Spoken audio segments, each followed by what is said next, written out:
안녕하세요. 귀로 여는 세상 영심의 책방 가족 여러분 환영합니다. 오늘의 작품은 문순태 작가의 타오르는 강 제2부 깨어있는 밤을 함께 감상하시겠습니다. 타오르는 강 문순태 제2부 깨어있는 밤.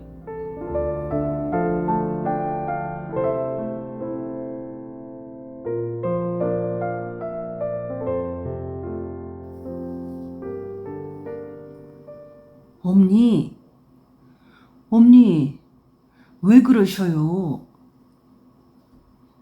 벽에 등을 기댄 채 넋이 나간 얼굴로 앉아있는 둥금이의 눈에서 닭똥 같은 눈물이 뚝뚝 떨어지자 놀란 김치근 아내가 시어머니의 손을 잡아 흔들며 말했다. 어둠이 괜 방 안에는 기름 심지불이 김치근 어머니의 넋처럼 가늘게 뛰고 있었다. 엄니, 어째서 뜬금없이 눈물바람을 하시고 그래요? 죽은 아들 생각이 나서 그래요? 김치근 아내는 옷고름을 접어 시어머니의 눈물을 꾹꾹 찍어내며 울먹울먹한 목소리로 물었다. 그녀는 시어머니가 우는 것을 보자 어쩌면 그동안 산 사람 같지 않던 병자가 정신을 차리게 될지도 모른다는 한 가닥 신랏 같은 희망을 붙잡았다. 그러자 김치근 어머니는 눈물을 거두고 달이 떠오르기를 기다리기라도 하는 듯 시선을 방문 쪽에 들이우고 앉아 있다가는 짓불 쓰러지듯 베그르르 몸을 누이더니 이내 잠이 들고 말았다. 둥금이는 꿈속에서 아들을 만나보았다. 아들이 그녀를 찾아왔다. 아들이 찾아와서 함께 가자고 그녀를 부추겼다. 둥금이는 아들을 따라 집을 나섰다. 깜깜한 밤이었는데 북쪽 하늘에서 햇덩이 같은 달이 둥그렇게 떠오르고 있었다.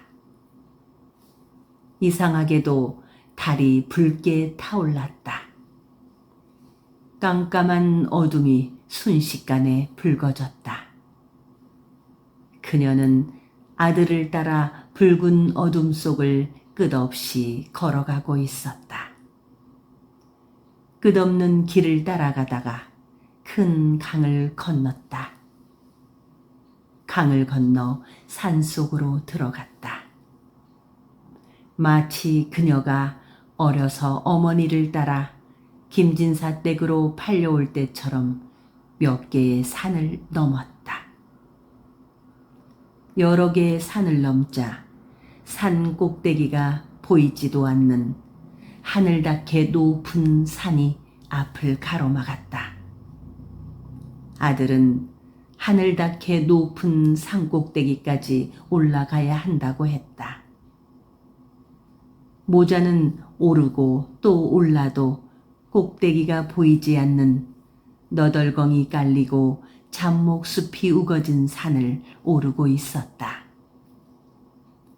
나무도 풀도 돌들까지도 온통 붉은 빛깔의 달빛에 물든 산을 오르면서 둥금이의 생각에 산 꼭대기에 오르기만 하면 그곳에는 그녀가 가보고 싶은 고향이며 만나고 싶은 부모와 쌍둥이 남동생 동네 개도 있을 것만 같았다. 한참을 허위허위 숨을 헐떡거리며 오르다 보니 아들이 보이지 않았다. 아들은 그녀보다 훨씬 앞에 나비처럼 산 꼭대기를 향해 날아가고 있었다.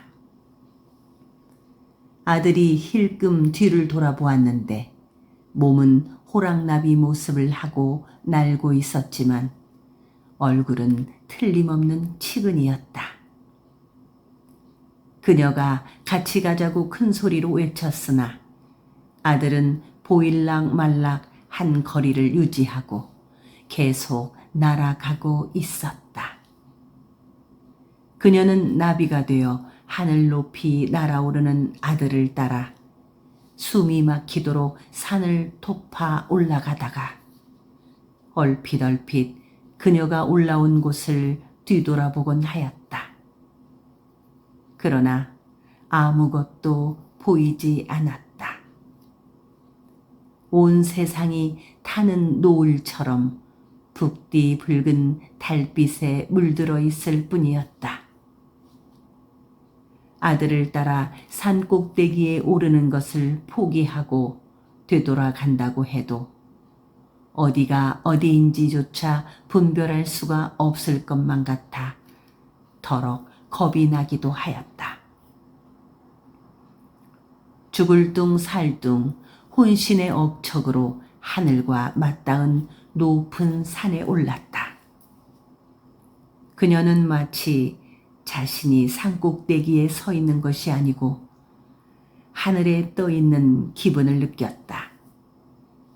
그런데 이상하게도 나비가 되어 훨훨 날아오르던 아들의 모습이 보이지 않았다.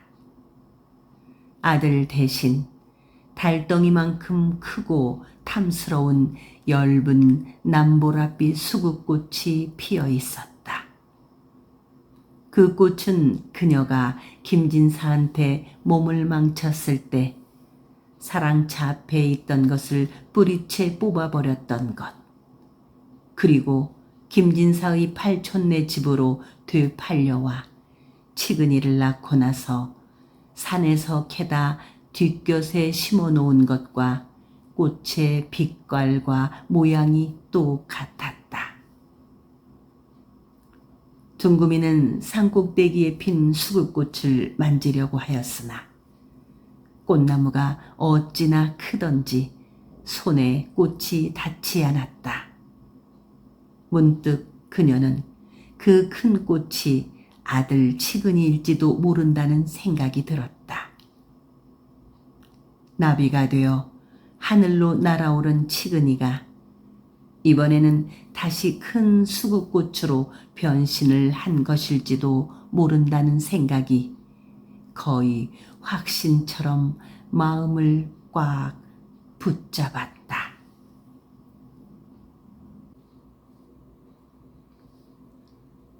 그녀가 꽃을 어루만지려고 까치발을 하고 팔을 머리 위로 높이 뻗쳤을 때 그녀보다 배나 키가 더 큰 콧구멍이 뻔하게 들여다 보이고 이빨이 삐져나온 흉측스러운 노파가 꽃 한 송이를 꺾어 주었다. 꽃 한 송이가 어찌나 크던지 둥금이는 두 팔로 힘껏 안아야만 했다. 땅가시 덤불처럼 헝클어진 노파의 머리 위에는 목이 황금빛이 나며 봄의 동백꽃에 꿀을 빨아먹고 산다는 동박새 한 마리가 앉아 있었다. 아가, 어미를 찾아오느라고 욕봤다. 흉측하게 생긴 노파가 대갈퀴 같은 손으로 둥금이의 머리를 쓰다듬으며 말했다.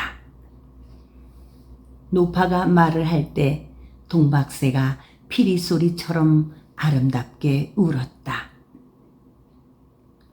둥금이는 노파의 말을 이해할 수가 없어 큰 수국꽃을 두 팔로 안은 채 키 큰 노파의 콧구멍만 쳐다보고 있었다. 왜 그 노파가 둥금이한테 어미라고 하라는 것인지 알 수가 없었다. 노파가 둥금이의 어머니란 말인가? 그녀가 아무리 기억의 실꾸리를 차근차근히 풀고 곰곰이 생각해 보아도 김진사 댁으로 팔려온 뒤 한 번도 만난 적이 없는 그녀를 데리고 선앙당 고개를 함께 넘은 어머니와는 손가락 하나도 닮지 않은 노파가 어머니란 말인가. 너는 내 딸이다. 앞으로는 나를 애미라고 불러야 한다. 노파가 흉측스럽게 웃으면서 말했다. 그런데 참 알 수 없는 것은 둥금이의 마음이 노파에게 끌려가고 있음이었다. 노파가 비록 사람답지 않게 마치 깊은 산에 말라 죽은 전나무처럼 키가 크고 얼굴 모습이 흉측하게 생기긴 했지만 이상하게 둥금이의 마음이 부드럽게 끌려가고 있는 것이었다. 갈퀴 같은 노파의 손을 붙잡고 고사목처럼 딱딱하게 느껴지는 품에 안겨 어머니 하고 큰 소리로 외쳐 부르고 싶기까지 하였다. 노래를 부르고 있는 동박새는 내 동생이란다. 노파가 다시 말하는 순간에 둥금이는 슬픈 피리 소리처럼 울고 있는 동박새가 어려서 헤어진 쌍둥이 남동생 동래개일지도 모른다는 생각이 들었다. 자, 냉큼 집으로 돌아가거라.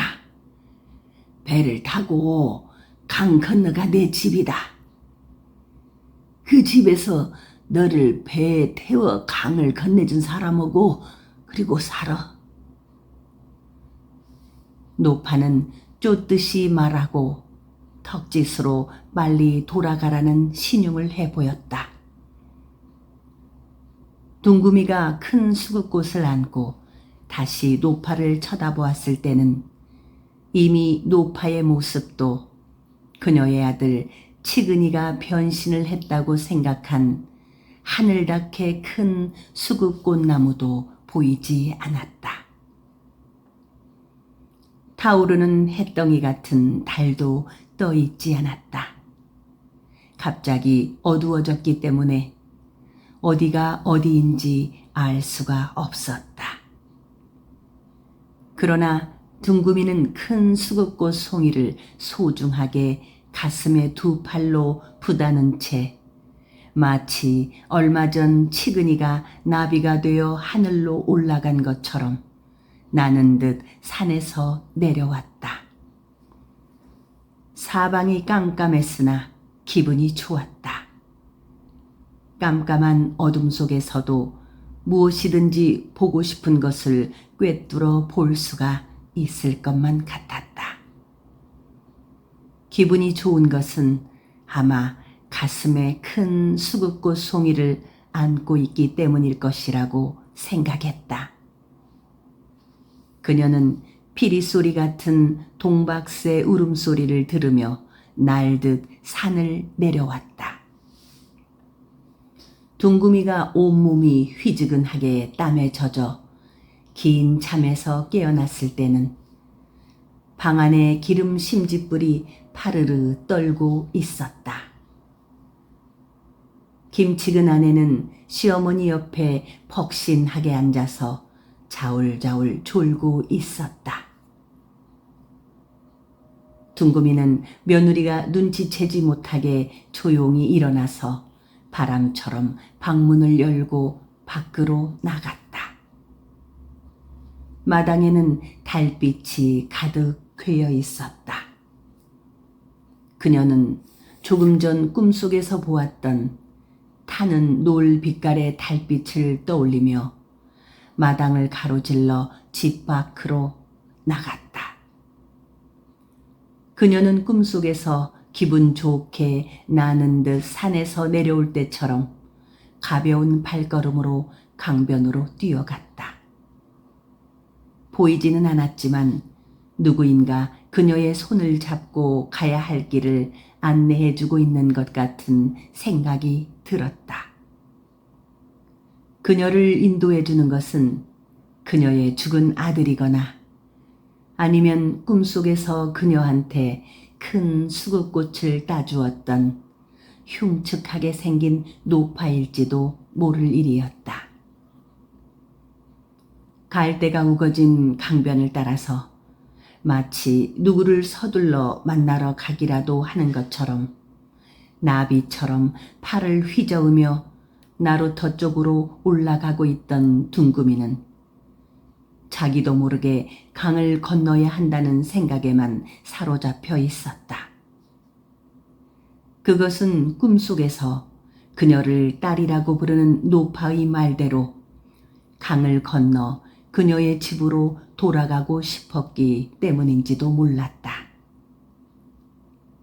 노파가 말한 강 건너 그녀의 집이 어느 곳에 있는 누구의 집인가는 알 수가 없었다. 둥금이 생각에 보이지는 않지만 누구인가 그녀를 그 집에 데려다 줄 것으로만 믿었다. 둥금이가 광나루에 당도했으나 나룻배는 보이지 않았다. 그러나 그녀는 조금도 서두르지 않고 팽나무 밑 판판한 돌에 앉아서 나룻배를 기다리고 있었다. 바람이 적당하게 불어 강변의 갈대잎이 달빛 속에 흔들거렸다. 둥금이는 흔들리는 갈대숲 사이로 강 건너를 바라보았다. 강 건너에서 피리 소리가 들려왔다. 꿈속에서 땅 가시덤불 같은 노파의 머리 위에 앉아서 아름답게 울던 동박새 생각이 떠오르자 피리 소리가 점점 가깝게 들려오는 듯 싶었다. 자세히 귀를 기울여 보았더니 동박새 울음 같은 피리 소리가 둥금이 자신이 머리에서 들려오는 것 같기도 하였다. 피리 소리를 듣고 있자니 머리가 맑아지고 기분이 나는 듯 가벼워졌다. 온몸에서 힘이 솟구치는 것만 같아 누구하고든지 힘겨루기를 한다면 이길 자신이 있었다. 피리 소리에 맞춰 춤을 추고 싶기도 하였고 꿈속에 올라가 보았던 하늘닿게 높고 험한 산꼭대기를 단숨에 뛰어오르고 싶기도 하였다. 아들 치근이한테 젖꼭지를 물리고 앉아서 일에 지친 육신이 아침 이슬을 머금은 뒷곁에 수국꽃나무처럼 생기가 넘치고 하던 젊었던 시절처럼 행복감에 젖었다. 피리 소리를 듣고 있자니 강 건너 쪽에서 나룻배가 가까이 오고 있는 것이 보였다. 달빛 속에서 가물가물 움직이는 나룻배가 마치 철쭉꽃에만 모여 사는 사양 제비나비가 날개를 부지런히 접으며 강을 건너오는 것처럼 보였다. 피리 소리에 맞춰 사양 제비나무가 춤을 추는 것만 같았다. 나룻배에 노를 젓고 있는 사람은 광나루의 늙은 사공이 아니었다. 회진에서 만났던 옥색 두루마기를 입은 사내였다. 옥색 두루마기가 배를 나루턱에 바짝 대자 기다리고 있었다는 듯이 둥금이가 서둘러 배에 올랐다. 그리도 둥금이를 실은 나룻배는 달빛을 가르며 찰부락찰부락 영산강을 건넜다. 새끼네 사람들은 김치근 어머니가 나룻배를 타고 강을 건너는 것을 나루터에서 조금 떨어진 갈대숲에 숨어서 넋을 잃고 바라보고만 있었다. 그들은 아무도 김치근 어머니를 붙잡으려고 하지 않았다. 마치 약속이나 한 듯 옥색 두루마기가 나룻배를 저 강을 건너오고 기다렸다는 듯이 배에 올라 달빛을 가르며 사라져가는 모습이 저 세상의 일처럼 신비하게만 보여 아무도 감히 김치근 어머니를 붙잡을 생각을 하지 못한 것이었다. 그들은 김치근 어머니가 강을 건너 옥색 두루마기를 따라가는 것을 사람의 힘으로는 막을 수 없다는 것을 알고 있었다. 다음 날 해가 떠오르자 치근이 아내와 칠복이 영감, 웅보, 염주근이 영산강을 건너 회진에 갔을 때 마을 어귀 천왕대를 세워놓은 죽은 월심이의 집에서는 큰 내림꽃이 열리고 있었다. 죽은 단골 월심이가 굿을 할 때마다 피리를 불어준 활행이 옥색 두루마기가 새벽에 한평에까지 가서 나이가 75살이나 되는 이름난 큰 무당을 불러다 둥금이한테 신이 내리게 하는 내림굿을 버리고 있는 중이었다. 새끼네 사람들이 치근이 어머니를 보았을 때 그녀의 쌍꺼풀 진 눈에서는 달빛이 물비늘을 일으킬 때보다 더 강렬하게 사람의 마음을 찌르는 듯한 빛이 튀고 있음을 알았다. 아이고, 치근이 어머니께서 만신님이 되셨구만. 칠복이 영감이 고개를 돌리며 말했다.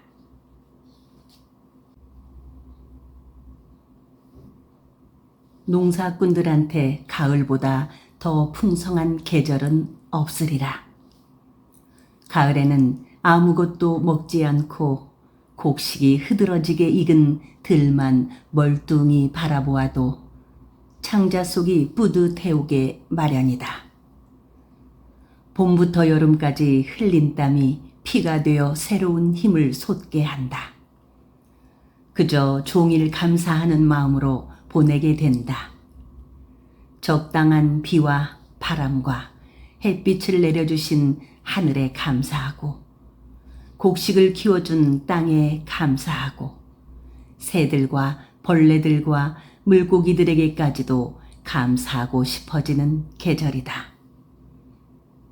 여름에 물싸움으로 한동안 말을 않고 담 쌓고 지냈던 이웃들과도 가을에는 말을 더 화해를 하게 되고 더 두터운 우정과 사랑을 나누게 마련이다.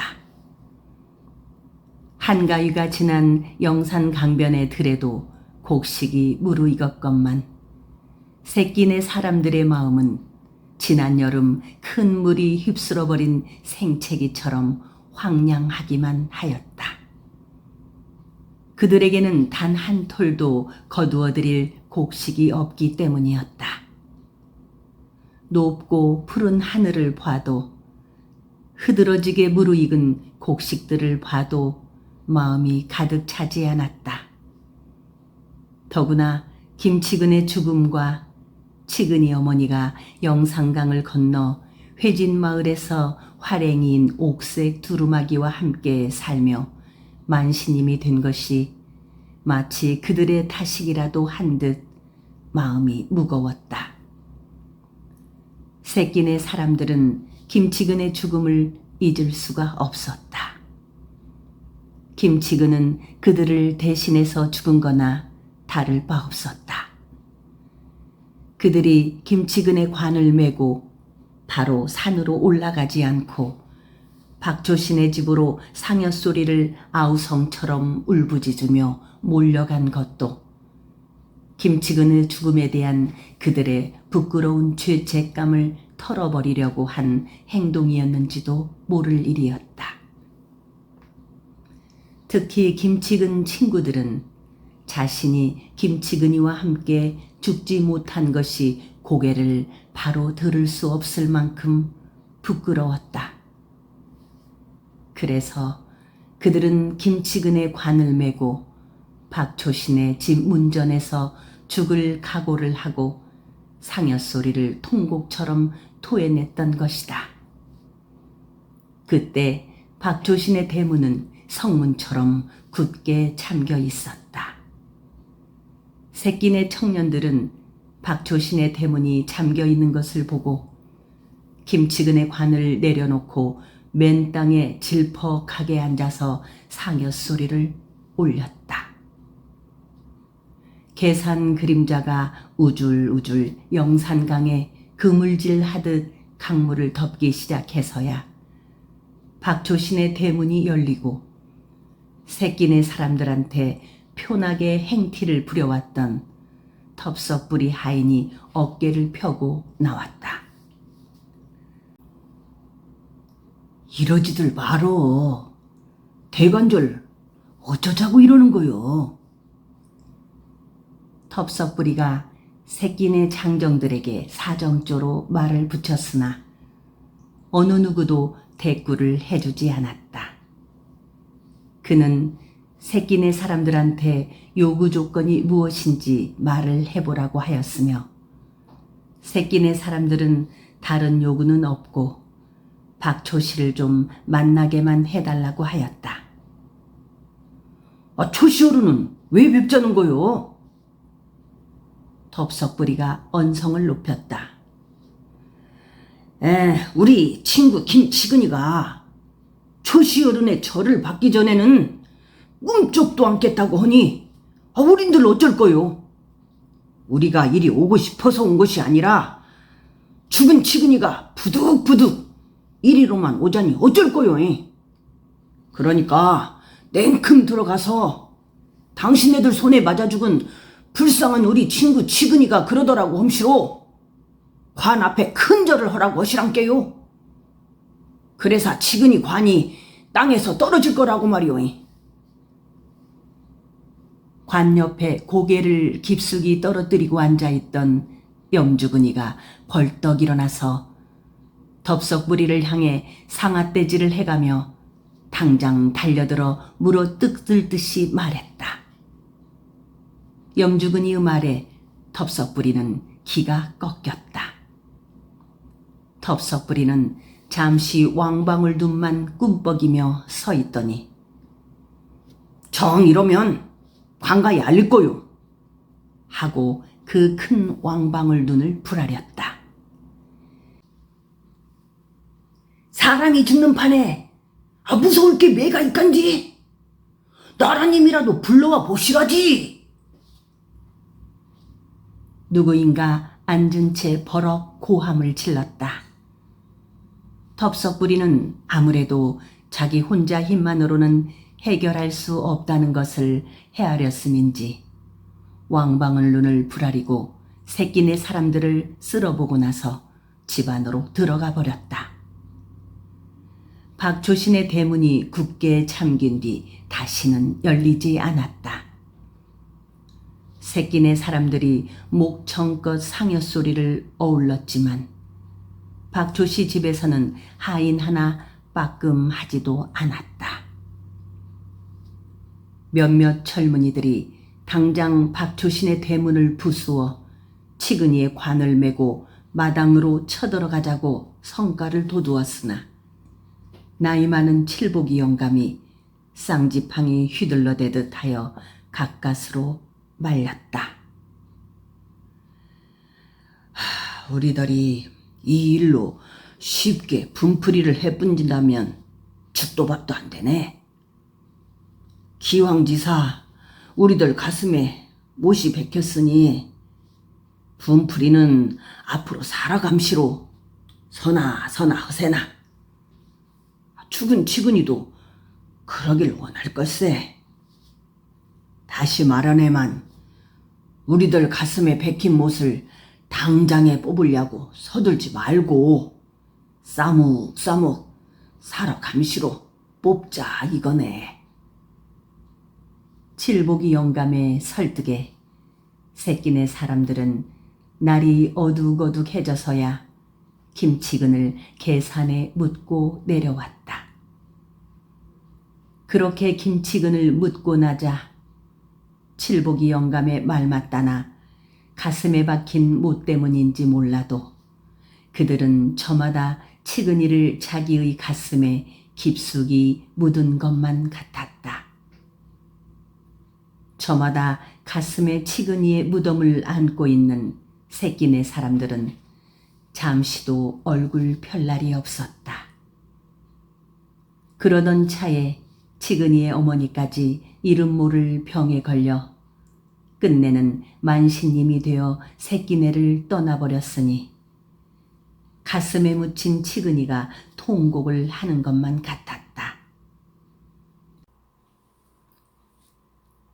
치근이가 박초 씨의 하인들한테 몰매를 맞아 죽고 그의 어머니마저 새끼네를 떠나버리자 새끼네 사람들은 당장 끓여 먹을 좁쌀 한 주며 투어놓은 것도 없었지만 살아갈 걱정마저 잊고 반쯤 넋이 나가 아침을 맞고 밤을 넘겼다. 이 무렵 영산포 선창 큰 소금점에서 일을 하게 된 손팔마니가 새끼네에 찾아왔다. 새끼네 사람들이 종에서 풀려나와 새끼네에 몰려들기 시작하던 봄까지만 해도 웅보네가 빌부터 사는 말바우 주막에 들락거리며 괜히 찍자를 놓고 술 행티나 부리고 그렇게 살던 손팔만이었는데 선창거리 떼죽나무집 주모가 병에 걸렸을 때 웅보와 함께 그녀를 업고 금세동 양의원을 찾아가 병을 고친 뒤부터는 사람이 몰라보게 달라진 거였다. 떼죽나무집 주모와 살림을 차린 뒤부터 마음 씀씀이가 슬거워진 손팔마는 술을 끊고 선창에서 짐꾼 노릇을 하다가 얼마 전에 선창 거리에 하나밖에 없는 큰 소금점에 자리를 얻었다고 하였다. 이 사람아, 죽은 사람은 죽은 사람이고 산 사람은 입에 거무줄 치게 놔둘 겐가?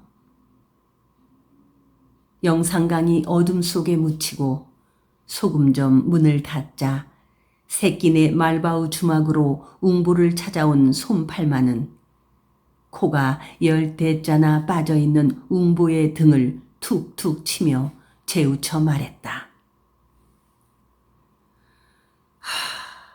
솜으로 가슴을 치고 싶구만요. 암만 해도 우리가 잘못 생각했던 것 같아요. 치근이는 나 땜시 죽은 거라요. 내가 쓸데없는 소리를 해갖고는. 웅보는 박초 씨의 아버지 유고를 도굴하여 쌀과 바꾸어 굶주림을 면하자고 제의를 한 것이 자신이었기 때문에 치근이의 죽음에 누구보다 더 뼈저린 죄책감에 짓눌려 있었던 것이다. 치근이는 결코 헛되이 죽지 않았네. 그것을 보여줘야 하네. 손팔마는 울림이 좋은 목소리로 말을 하며 애써 얼굴에 엷은 미소까지 떠올려 보였다. 보여주다뇨? 보란 듯이 사는 거요. 그보다 더한 분풀이가 어딨어? 힘이 없구만요. 소도 언덕이 있어야 비비더라고. 힘이 있어야지요. 웅보는 맥이 탁 풀린 어조로 시선을 어둠 속으로 던지며 말했다. 내가 도와줌세. 손팔만의 말에 웅보는 힘없이 시선을 떨구며 씁쓸하게 웃었다. 어떻게 돕겠다는 거예요? 아무도 우리를 못 도와요. 나라님도 우리를 못 도우는디. 실은 말이시, 새끼네 사람들한테 좋은 일이 생길 것도 같아서 좋은 일이라면 선창에 무슨 일거리라도 있습니까요? 바로 그것 땜시 왔네. 없을수록에 부지런히 꼼지락거려야 하네. 못난 놈 잡아들이려면 없는 놈 잡아간다고 안 하든가. 선창 소금점에 있어 보니까 머리만 좀 쓰면 새끼네 사람들이 살아갈 방도가 잡힐 것도 같더란 말이시. 무슨 일인디요? 나가 밥 빌어먹고 있는 네가 바로 소금점이 아닌가. 그럽습죠. 그래서 말이네만 새끼네 사람들 내 말만 믿고 여만이가 되는 것은 어쩌겠남? 여만이가요? 웅보는 낮은 목소리로 반문을 했다. 여만이라면 소금장수를 일컫는 말이다. 웅보는 순간 노루목 양진사댁 비자로 살 때 다리목이 기다란 지게에 소금섬을 지고 다니던 낯익은 여만이의 얼굴이 떠올랐다. 긴 지게다리목이 땅에 닿을 정도로 소금섬을 지고 다니며 소금 사라고 목쉰 소리로 외치던 그 낯익은 여만이는 나이가 40이 훨씬 넘었는데도 장가를 들지 못해 치렁치렁 머리를 길게 따느리고 다녔다. 웅보는 철이 들기 전 그 여만이가 노루목에 나타나면 여만이 저만이 못나니 하고 큰 소리로 내며 따라다니며 길게 따느린 댕기를 잡아당기며 놀려대던 일이 생각났다. 자신이 천한 종의 자식인 줄 알면서도 소금섬을 지고 다니는 염한이나 옹기를 팔러 다니는 저만이를 만나면 오달지게 놀려대곤 하였다. 그때 어른들의 말로는 여만이나 저만이를 종들보다 더 업신여기는 것 같았다. 너무 천해서 아무도 딸을 주려고 하지 않았기 때문에 나이가 들도록 장가를 못 가고 길게 댕기를 따 느리고 다닌다고 하였다.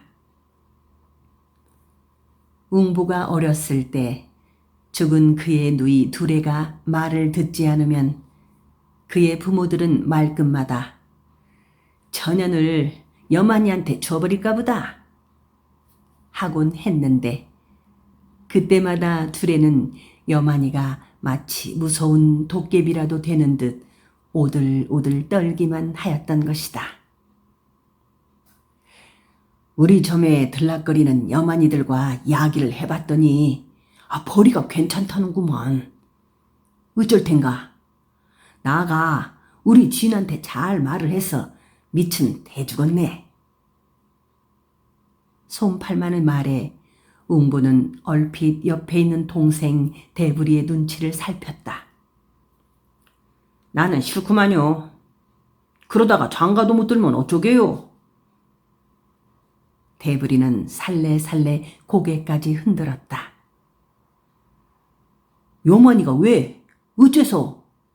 와 그러는가? 아무려면 굶어 죽는 것보야 낫지 뭔가. 여만이를 만나서 여만이가 좋은가 종이 좋은가 한번 물어보소. 평생을 여만이 노릇을 하자는 것도 아니고 잠시 입타작 함시롱 땅을 장만하라는 것이 아닌가. 대부리의 태도가 약간 거슬렸음인지 솜팔만은 노골적으로 못마땅한 눈빛으로 대부리와 웅보를 번갈아 쏘아보며 언성을 높였다. 암튼 고맙구만요. 마을 사람들과 상의해서 결정을 하기로 하겠어요. 웅보는 솜팔만의 마음을 다독거려 보냈다. 그는 자기네들 살아갈 일을 걱정해주는 솜팔만이가 고맙기만 했다. 그라도 옆에 있다고 생각하니 한결 위안이 되었다. 솜팔만이가 새끼네 말바우 주막에 다녀간 지 사흘 후 웅보는 칠복이 영감과 염주근이를 설득하여 다리목이 긴 지게를 만들어 지고 선창 소금점으로 갔다. 손팔마는 그들 세 사람을 보자 해버러지게 웃으며 반가워하였다. 그가 미리 키가 깡똥하고 유난히 머리가 커 보이는 칠복이 영감 또래의 소금점 주인한테 이야기를 해놓아 세 사람은 쉽게 지게에 소금 오쟁이 하나씩을 얻었다. 올 여름에 찌룩찌룩 날이 굳어 싸서 소금값이 금값이여. 한 주먹이라도 외수를 쳤다가는 내 놈들 모가지를 잡두로 작심 베버릴 거요. 소금점 주인은 세 사람의 오쟁이 위에 소금대를 얹고 받을 소금값과 곡식으로 받을 때 쓸 소금대보다 표나게 커 보이는 곡식대를 자루 속에 넣어주며 말했다. 주인 날이 곡식대는 대박으로 소금을 베어주라고 헌다 치면 어쩔값쇼? 염주근이가 소금 오쟁이 속에 넣어둔 소금대와 자루 속에 곡식대를 꺼내 비교하면서 뚱딴지같이 묻자 목이 돼지 멱처럼 투실한 소금점 주인의 얼굴빛이 획 변했다. 이 멍청아, 소금대하고 곡식대는 다른 법이여. 암튼 곡식을 받을 때 잘 받아야 하는겨. 쌀 한 마를 받으면 되미시 한 대가량은 남아야 몸이 성을 줄 알아잉. 세 사람은 소금점 주인의 불총 쏘아대는 듯한 목소리를 피하기라도 하는 것처럼 서둘러 소금지게를 쥐고 일어섰다. 그들은 마방거리에서 각각 헤어졌다. 칠복이 영감이 먼저 지게 작대리를 휘저으며 다도 쪽으로 발걸음을 돌려 세웠고 다음에는 염주근이가 소금되박과 곡식되박의 차이 때문인지 여전히 심란해하는 얼굴로 봉황 쪽으로 총총히 사라졌다. 웅보는 소금지게를 쥐고 선 채 잠시 미적거리고 있었다. 첫날부터 멀리까지 가고 싶지가 않았다. 그는 우선 영산포에서 가까운 마을부터 야금야금 산골 마을로 들어가는 게 좋겠다고 생각하고 있었다. 웅부는 되도록 빠른 걸음으로 선창거리를 빠져나가 영산포에서 장흥 쪽으로 휘어들어가는 산 모퉁이 길로 들어섰다.